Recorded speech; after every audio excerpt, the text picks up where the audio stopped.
can search for them. They'll also be available on our website. And we just wanted to walk you through what they look like, the information you can find. The data is based on our data presentation from last October. So the data is not new information for us. Some of the demographics, some of the other things that they put on the school performance reports is interesting. And as administrators and teachers, we are analyzing these. We are bringing these to faculty meetings. We're having conversations. It's just another data set for our district to look at as we grow and as we learn about our needs. Okay. Okay, so we're going to start just going through each of the sections of the school performance report. So the first section is the overview.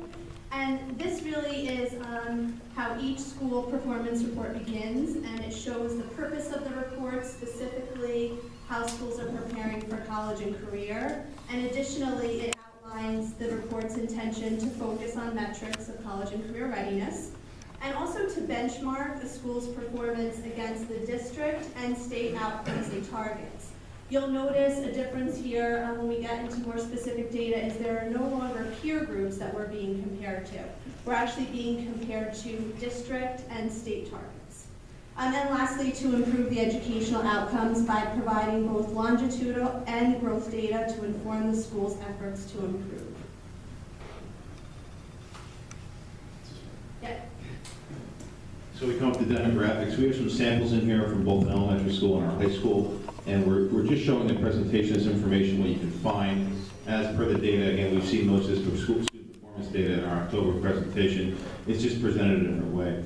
The first opens up, and you can see along the top as we go through the tabs.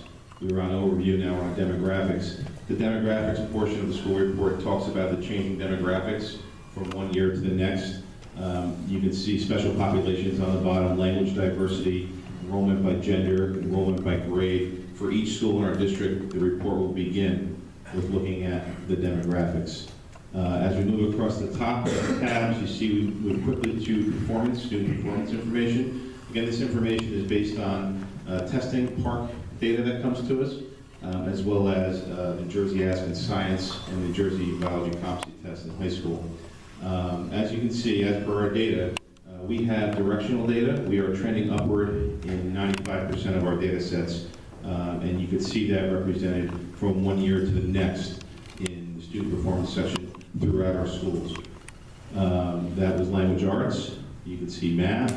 In some cases, when the sample size is not large enough, they do not report data, as you can see there, in geometry from last year. But you'll see these trends, as were reported in October, throughout our performance reports moving forward. So academic achievement, this is your slide with the Yannicka School. Okay, so the reports for academic achievement look a little bit different in the elementary. This just happens to be an example of the Yannicka School.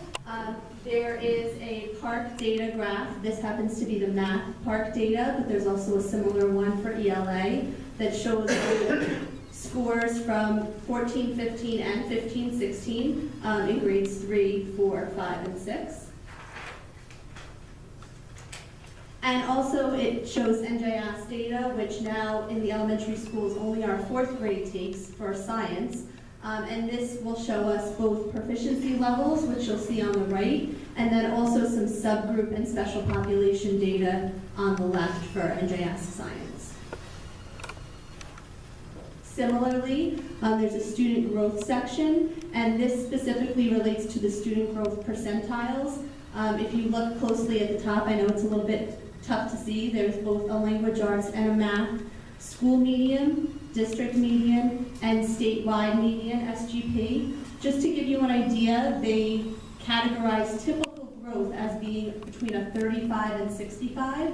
So that's more or less where our schools are falling within the SGP data there. Underneath, you'll also see performance band growth data. So for example, on the bottom left, you'll see students who might be scoring a level 1, 2, 3, 4, or 5 on the PARC.